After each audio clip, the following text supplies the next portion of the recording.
Following your passion is probably the reason you're stuck. We've been fed the same fairy tale since kindergarten. Follow your passion and you'll never work a day in your life. It's the ultimate career gospel. But for most of us, this advice isn't just unhelpful. It's actually a recipe for chronic unhappiness. When we tell a 20-year-old to follow their passion, we assume they already have one, a fully formed, pre-packaged destiny just waiting to be discovered. But psychology tells a different story. For the vast majority, passion isn't a found object, it's an earned one. Today, we're breaking down the passion paradox and why looking for your calling might be the very thing keeping you from finding it. Act 2. The fixed versus growth mindset of interest. Researchers at Stanford and Yale found that there are two ways to view passion: the fixed theory and the growth theory. If you have a fixed theory, you believe interests are innate. You are born a musician or a coder.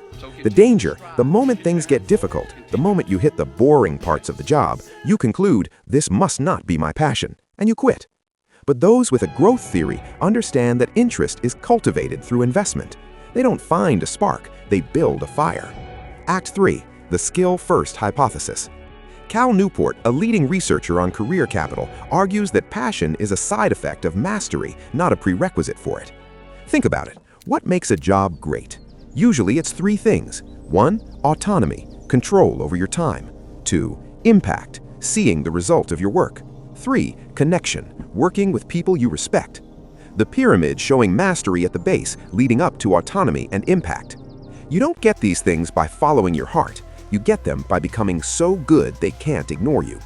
Rare and valuable skills are the currency you trade for a life you love. Passion follows the work. The work doesn't follow the passion. Act 4. The danger of the one. The follow your passion advice creates an immense amount of anxiety. It suggests there is only one right path, and if you miss it, you failed.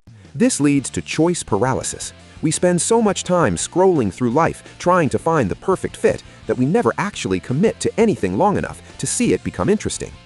In psychology, this is known as the maximizer's burden. By looking for the best possible passion, you end up less satisfied than the person who just picked something they were decent at and worked until they were great at it. Act 5. The conclusion and the better advice. So if follow your passion is bad advice, what should you do instead? Follow your curiosity. Passion is a heavy, daunting word, but curiosity? Curiosity is low pressure. It's a lead you can pull on without committing your entire identity to it. Stop asking, what am I passionate about? And start asking, what am I willing to be bad at until I'm good at? Because the truth is, you don't need to find your purpose. You need to build it. If you're feeling behind because you haven't found the one thing, watch our last video on the oak tree theory to understand why your delay might actually be your greatest advantage.